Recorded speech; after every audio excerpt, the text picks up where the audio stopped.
지난주 본문은 고린도를 출발한 바울의 일행이 드로아에 도착하는 장면까지를 기록하고 있었습니다. 그것이 20장 6절의 기록이었습니다. 이어지는 오늘 본문은 도착한 드로아에서 있었던 한 가지 사건을 우리에게 들려줍니다. 자, 먼저 질문을 하나 드리겠습니다. 드로아라는 곳과 바울과의 관계를 기억하시는지요? 물론 모든 선교지가 바울에게 다 의미가 있고 다 중요한 곳이지만 특히나 이 드로아는 바울에게 있어서 결코 잊지 못할 장소 중 하나입니다. 어떤 곳인지 기억하십니까? 사도행전 16장 8절과 9절 말씀 보십시오. 같이 읽죠. 시작. 무시아를 지나 드로아로 내려갔는데 밤에 환상이 바울에게 보이니 마게도냐 사람 하나가 서서 그에게 청하여 이르되 마게도냐로 건너와서 우리를 도우라 하거늘. 네, 여기 드로아가 등장하고 있죠. 마게도냐 사람이 환상을 보았던 곳 해서 바울이 아시아가 아니라 유럽 지역으로 선교지를 바꾸게 된 곳이 바로 드로아였습니다. 지도를 하나 보여드리겠습니다. 왼편 아래쪽에 고린도 지역이 보이실 겁니다. 아가야 지역 고린도에 네모표를 해두었습니다. 바울 일행은 여기서 출발해서 육로를 이용해서 북쪽 마게도냐 지역의 빌립보까지 가게 되고요. 거기서 배를 타고 소아시아로 건너왔는데 바로 그것이 드로아였습니다. 이제 오늘은 이 드로아에서 일어났던 흥미로운 사건 하나를 살펴보려고 합니다. 이 사건을 통해서 오늘 우리에게 말씀하시는, 또 우리를 위로하시는 하나님의 음성을 들을 수 있기를 간절히 소원합니다. 오늘 본문 7절입니다. 같이 읽죠. 시작. 그 주간의 첫날에 우리가 떡을 떼려 하여 모였더니 바울이 이튿날 떠나고자 하여 그들에게 항론할세 말을 밤중까지 계속하며, 그 주간의 첫날에 원문상의 기록은 안식 후 첫날. 오늘날로 말하면 주일을 말합니다. 일요일 주일. 주일의 모임을 갖고 있습니다. 여기 떡을 떼려 하여 모였는데요. 떡을 떼려 한다는 말은 글자 그대로 떡을 먹기 위한 모임이 아니고요. 성도의 교제를 포함한 예배를 말합니다. 네, 예배를 위해서 모였습니다. 주일날, 일요일날. 그런데 당시의 모임, 예배 시간은 오늘날과 달랐습니다. 생각해 보십시오. 지금은 일요일이 공휴일, 휴일이지만 당시에 일요일은 휴일이 아니었습니다. 즉 지금처럼 일을 쉴 수 있는 그런 날이 아니었다는 겁니다. 그래서 언제 모였겠습니까? 일을 다 마친, 하루의 일과를 마친 후, 즉 저녁 시간에 모여서 예배를 드리게 되었을 겁니다. 물론 그 예배의 시간은 그리 길지 않았을 겁니다. 왜냐하면 다음날 또 일찌감치 일을 하러 나가야 했기 때문에 주일의 예배는 그렇게 길진 않았을 겁니다. 예배를 마치고 잠을 자고 또 새벽같이 일을 나가야 했기 때문에. 그런데 이날 바울이 드로아에 도착해서 모임을 가졌을 이날의 모임은 좀 달랐습니다. 바울이 다음날 이곳 드로아를 떠나야 했기 때문에 다른 모임 때보다는 훨씬 더 시간이 길어진 거죠. 오늘날로 말하면 설교자인 바울의 설교가 길어지게 된 겁니다. 오늘 본문에서 그렇게 기록하고 있습니다. 바울의 설교가 길어진 이유는 이튿날 떠나기로 되어 있었기 때문에 해서 바울의 설교가 길어졌습니다. 반대로 이 이야기는 다른 날의 예배 시간은 그리 길지 않았다는 것을 우리에게 들려주기도 합니다. 여하튼 저녁에 시작된 이날의 강론이 밤중까지 이어져요. 밤중까지 계속됩니다. 7절에 기록된 이 계속하며라는 이 표현은 늦은 시간임에도 여전히 강론을 설교를 이어가는 바울과 설교가 길어지지만 여전히 귀를 기울이고 있는 회중들의 공동체의 모습을 다 담아내고 있어요. 즉 전하는 자 바울의 열심과 듣는 자 회중의 열심 모두를 담아내고 있는 그런 표현입니다. 계속하며라는 이 단어는 아마 7, 80년대 우리나라의 부흥 집회 상상하시면 될 겁니다. 여러분도 아마 그 당시 부흥 집회 참여해 보신 적이 있으실 겁니다. 대개는 3, 4일 정도 집회를 하게 되죠. 문제는 마지막 날 저녁은 이게 언제 끝날지 모를 정도로 집회가 길어지곤 했습니다. 말 그대로 강사 목사님, 부흥 강사 목사님의 마음대로입니다. 마지막 날은. 하지만 예배당을 가득 채운 성도들은 설교가 길어지건 말건 그 말씀에 집중합니다. 어찌 보면 한국교회의 이 폭발적인 성장의 뒤에는 그와 같은 전하는 자의 열심, 또 듣는 자의 열심이 있었을 겁니다. 드로아의 이날 집회도 그랬습니다. 물론 다른 날의 집회도 열심히 모여서 열심히 예배했겠지만 바울이 특별히 말씀을 전하는 이날은 더더욱 큰 열심으로 말씀을 전했고 말씀을 들었을 겁니다. 먼저는 그와 같은 열심이 저와 여러분에게 있었으면 좋겠다라는 그런 생각을 해봅니다. 전하는 저도 그렇고 듣는 여러분도 그렇고. 히브리서는 우리에게 이렇게 권면하고 있습니다. 10장 25절 말씀입니다. 같이 읽어볼까요? 시작. 모이기를 패하는 어떤 사람들의 습관과 같이 하지 말고 오직 권하여 그날이 가까움을 볼수록 더욱 그리하자. 그런데 이 본문을 쉬운 성경은 이렇게 번역해 그 밑에 적어놨습니다. 같이 읽어볼까요? 시작. 어떤 사람들이 하는 것처럼 교회 모임에 빠져서는 안 됩니다. 그날이 가까이 다가오는 것을 볼수록 함께 만나며 서로를 격려해야 할 것입니다. 네, 그렇습니다. 어떤 사람들이 하는 것처럼 교회 모임에, 특히 예배에 빠지는 어떤 사람과 같이 되지 말라고 히브리서는 우리에게 경고하고 있습니다. 반대로 오히려 모이기에 더 열심인, 모이기 쉽지 않은 때일수록 더 열심을 내는 그런 우리 모두가 되어야 한다라고 히브리서 기자는 우리에게 지금 도전하고 있는 겁니다. 자, 좀 더 봅시다. 8절입니다. 8절 같이 읽죠. 시작. 우리가 모인 윗다락에 등불을 많이 켰는데 그들이 모인 곳이 어디인지 그 장소에 대한 정보를 우리에게 들려주죠. 일단 다락방이었습니다. 다락방에 모였고 나중에 보면 9절에 보면 이 다락이 3층에 위치한 다락이었다는 사실도 우리에게 알려줍니다. 그리고 또 다른 정보는 그 방에 등불을 많이 켜두었다라는 정보도 우리에게 들려줘요. 많이 켜두었다는 것은 실내를 밝히기 위한 목적보다 필요 이상의 많은 등불이 있었다는 그런 의미입니다. 생각해 보십시오. 실내를 밝히기 위해서 예를 들면 10개의 등불이 있으면 되는데 그날에는 10개가 아니라 20개, 30개 등불이 있었다는 겁니다. 왜 그날 그렇게 필요 이상의 등불이 있었을까? 모임에 참석한 사람들이 들고 온 등불이 있었기 때문일 겁니다. 어두운 밤길을 밝히기 위해서 지금처럼 손전등이 있는 것도 아니고 가로등이 있는 것도 아닌 시절에 어두운 밤길을 밝히기 위해서 저마다 335 횃불, 등불을 들고 모임에 왔을 겁니다. 그리고 모임을 마치고 돌아가는 늦은 밤에도 발걸음을 밝히 비춰줄 등불이 필요했기 때문에 저마다 등불을 하나씩 들고 왔을 겁니다. 그렇게 개인이 가져온 등불을 끄지 않고 그대로 실내를 밝히는 용도로 썼을 겁니다.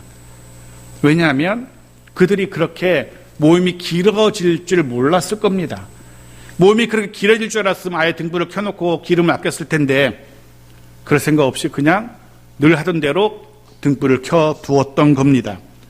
그런데 문제는 어느 정도의 과학적인 지식을 가진 우리는 압니다. 그 밀폐된 다락방 공간에 등불이, 횃불이 사람의 호흡에 필요한 산소를 얼마나 많이 소비하는지 우리는 알고 있습니다. 그리고 또 압니다.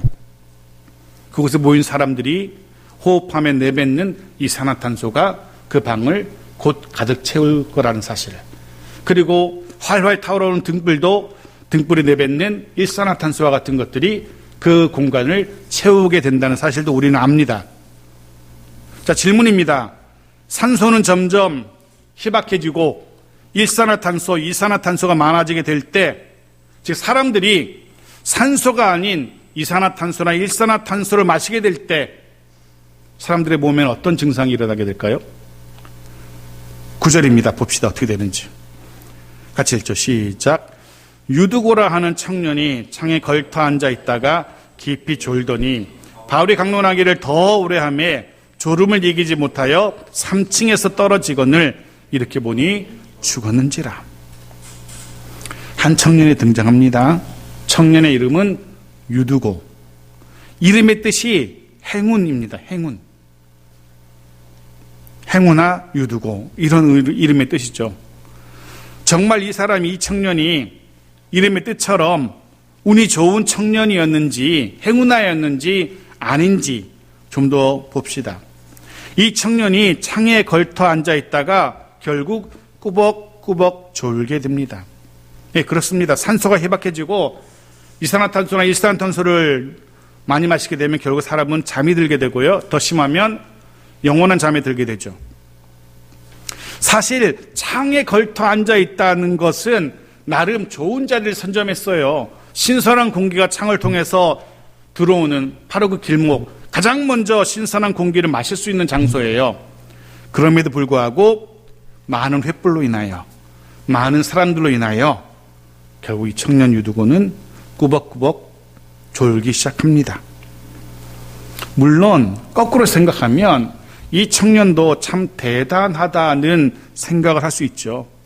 생각해 보십시오. 그렇게 졸음이 쏟아지는데도 자리를 떠나지 않아요.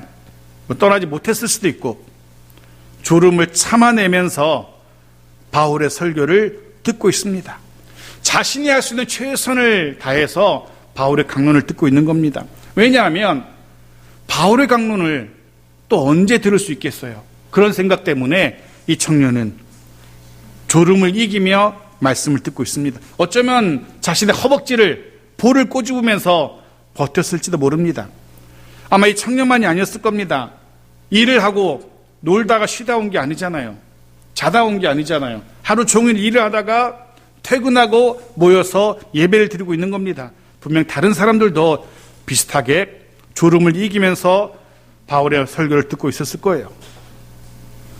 그런데 늘 하던 대로의 그 정도의 시간이 아니라 그 시간이 기대 이상으로 길어지게 되자 결국 그 졸음을 버티지 못하고 앞으로 꾸벅꾸벅 졸다가 완전히 떨어지게 되는데, 하필 그 순간 이 사람이 떨어진 곳이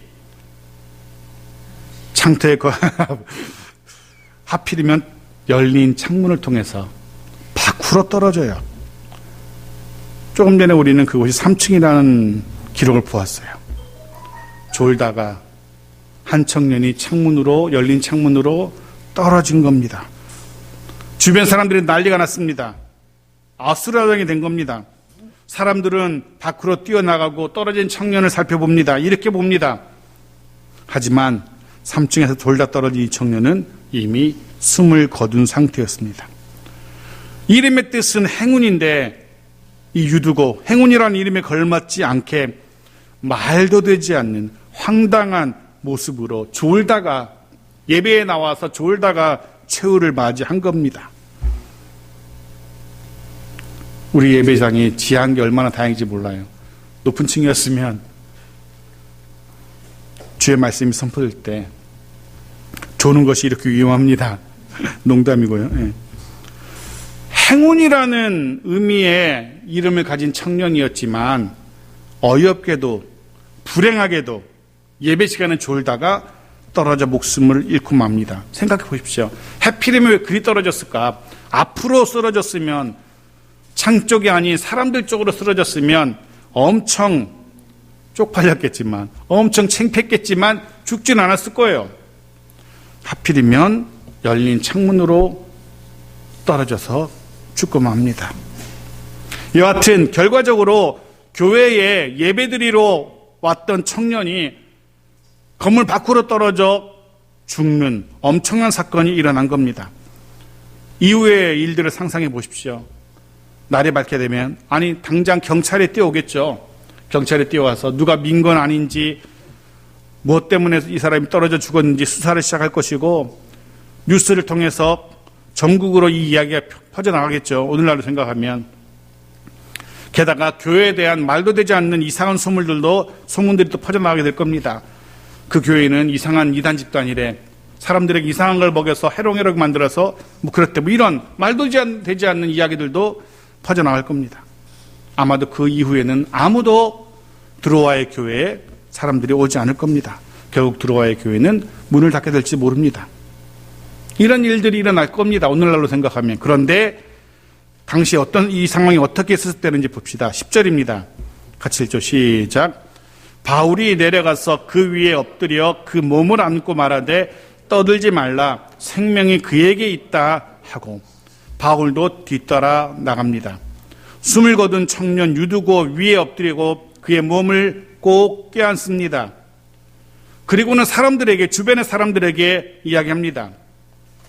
아마 그 중에 누구는 119 전화도 하고 있을 것이고, 혹은 경찰을 부르는 사람도 있었을 것이고, 난리 났다 하면서 소리 지르는 사람도 있었을 텐데, 바울이 말하죠. 떠들지 말라. 생명이 그에게 있다. 죽지 않았다는 겁니다. 정확히 말하면 살아났다는 겁니다.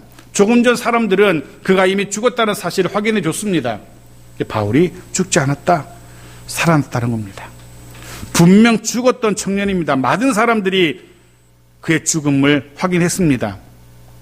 하지만 바울을 통해 다시 살아났음을 우리가 보게 되어집니다. 그런 생각을 해봅니다. 바울이 죽은 그의 유두구의 청년의 몸을 안고 무엇을 했을까? 무엇을 했기에 그가 다시 살아났을까? 그런 생각을 해보았습니다. 비슷한 장면이 구약 성경에 있습니다. 열왕기상 17장 21절 22절 보십시오. 같이 읽죠. 시작.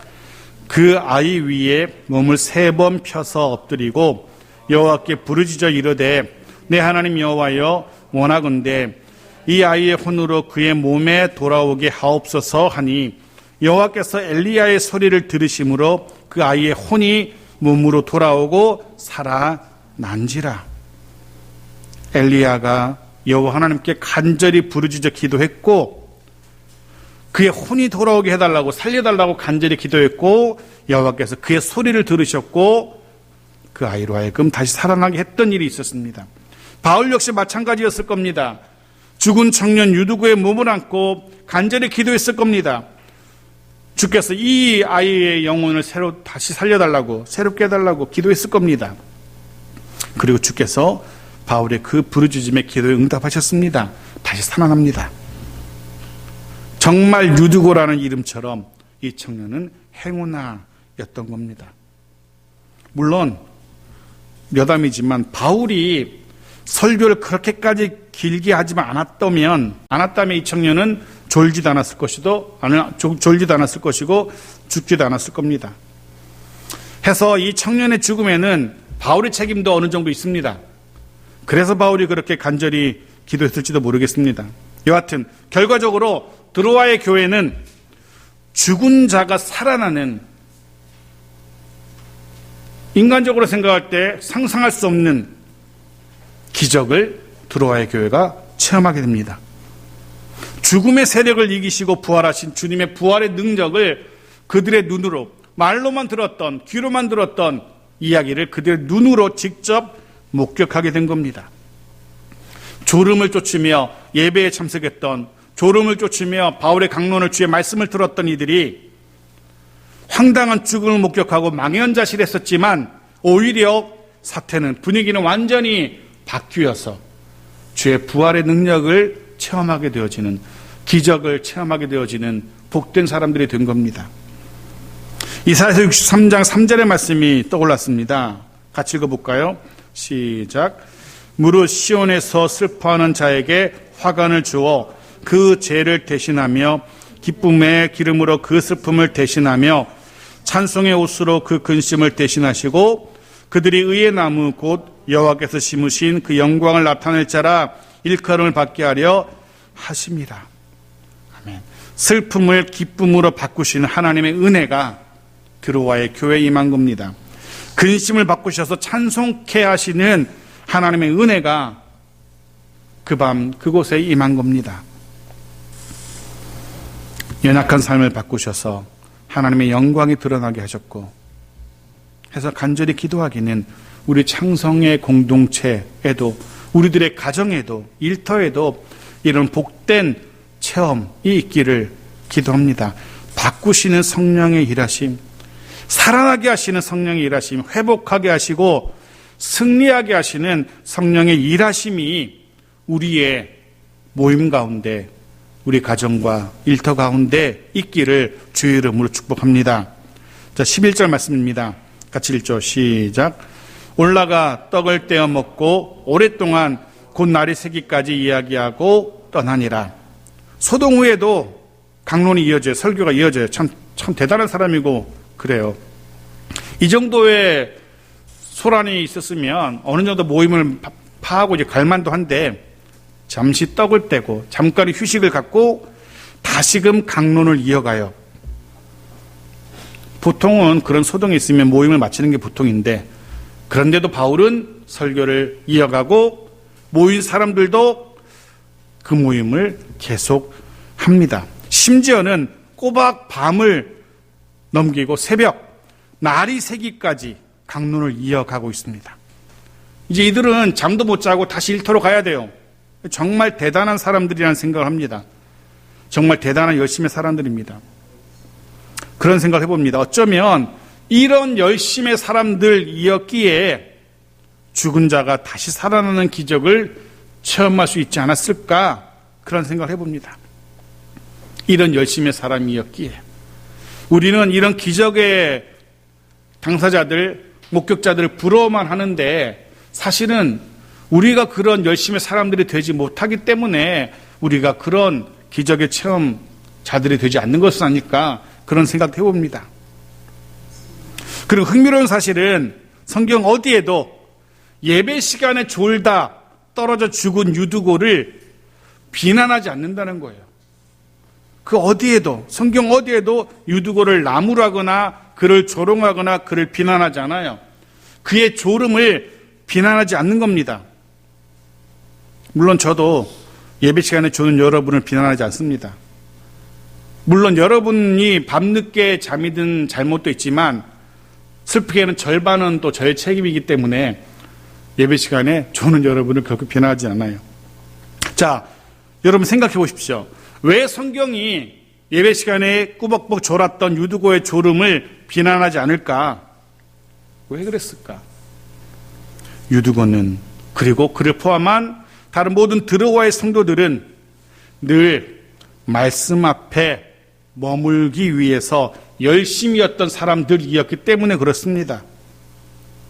말씀 앞에 서기 위해서, 말씀을 듣기 위해서 열심히 했던 사람들이었기 때문에 그런 그들을, 그의 졸음을 성경은 비난하지 않는 겁니다.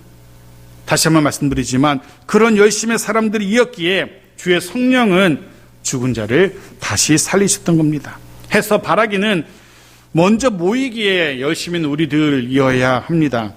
모여서 열심으로 예배하는 우리들이어야 합니다. 늘 말씀 앞에 머무는 우리들이어야 합니다.